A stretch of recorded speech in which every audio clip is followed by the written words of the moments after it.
बिस्मिल्लाहिर्रहमानिर्रहीम बिस्मिल्लाहिर्रहमानिर्रहीम। अस्सलाम वालेकुम। 9th क्लास, कैसे हैं सब बच्चे? अल्लाह ताला आपको हंसता मुस्कुराता रखे, ज़िंदगी में कामयाब व कामरान करें। जी बच्चों, आज आपकी उर्दू की किताब का सबक पढ़ेंगे, कलीम और मिर्ज़ा ज़ाहिद दार बेग। आज हम इसकी मश्क करेंगे। पहला आपका सवाल है जी, दुरुस्त जवाब पर टिक का निशान लगाएं।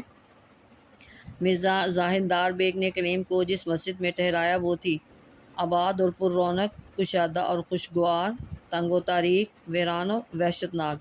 अब इसमें सही आंसर आपका क्या आया? वीरान और वहशतनाक। आ गया जी। मिर्ज़ा ज़ाहिद दार बेग ने कलीम को बताया कि आज उनकी बीवी है शदीद अलील, गुस्से में, फ़िक्रमंद, दबाव में। तो इसका सही आंसर क्या आया? अलील।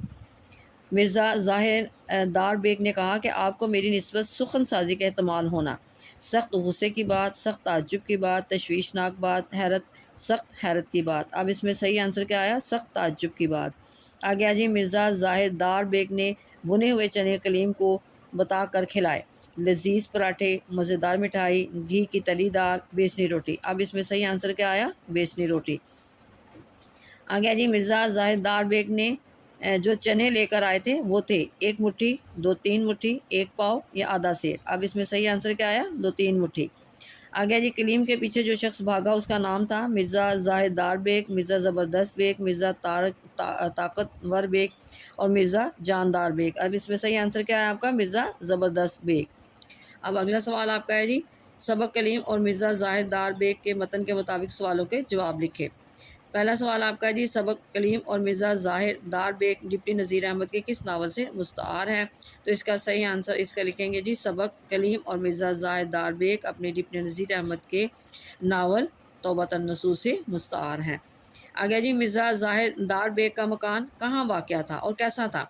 मिर्ज़ा ज़ाहिद दार बेग का मकान एक गरीब इलाके में था और छोटा सा कच्चा मकान था। आ गया जी। मिर्ज़ा ज़ाहिद दार बेग ने कलीम को एक रात के लिए किस जगह ठहराया? मिर्ज़ा ज़ाहिद दार बेग ने कलीम को एक पुरानी मस्जिद में एक रात के लिए ठहराया था। मिर्ज़ा ज़ाहिद दार बेग ने कलीम को रात का खाना किस तौर पर खिलाया? मिर्ज़ा ज़ाहिद दार बेग ने कलीम को रात का खाना भुने हुए चनों से के तौर पर खिलाया, जो कि मामूली और सादा था। आ गया जी। मिर्ज़ा ज़ाहिद दार बेग ने कलीम को अपने बारे में क्या बताया था और वो क्या निकला? मिर्ज़ा ज़ाहिद दार बेग ने कलीम को बताया कि वो अमीर और साहिब हैसियत शख्स है, मगर बाद में हकीकत सामने आई कि वो दरअसल एक धोखेबाज और मक्कार शख्स था। जब मिर्ज़ा ज़बरदस्त बेग कलीम के पीछे भागा तो कलीम किस हुलिये में था? जब मिर्ज़ा ज़बरदस्त बेग कलीम के पीछे भागा तो कलीम भूख से बेहाल और थका हुआ था और उसका जिस्म सुस्त था और वो चुपके से भाग रहा था ताकि मिर्ज़ा से बच सके।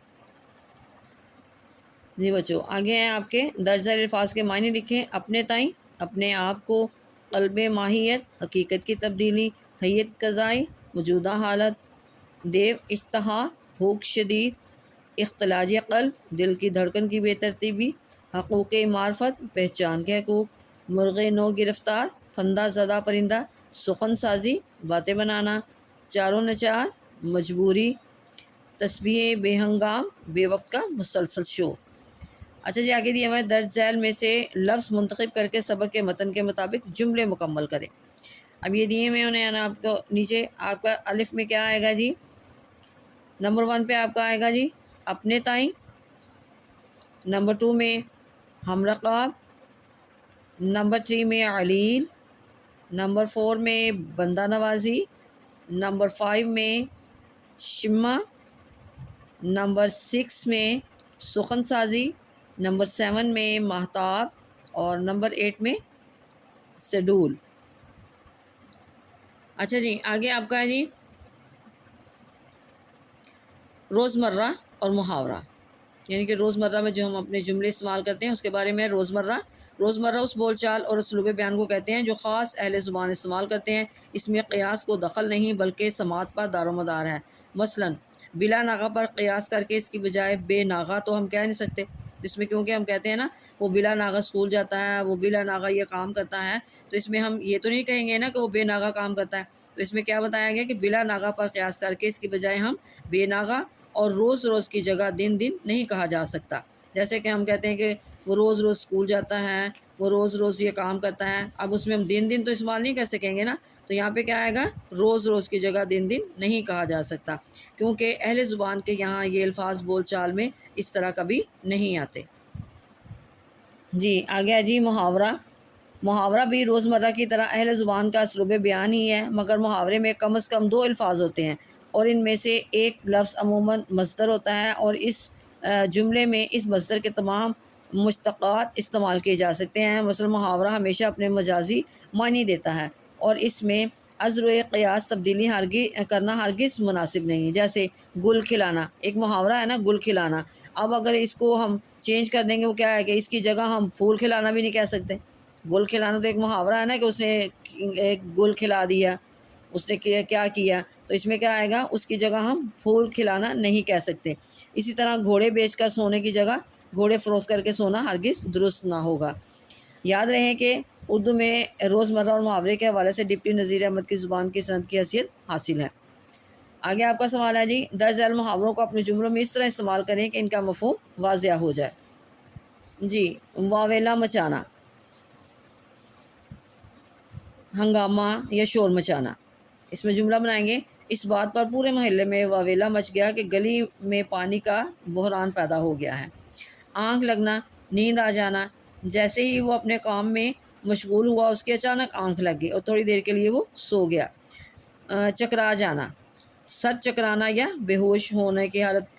دن بھر کے کام کے بعد اچانک اس کے سر میں چکر آ گیا اور وہ بے ہوش ہو کر گر گیا. استغفار کرنا، معافی کرنے کی درخواست کرنا یا توبہ کرنا.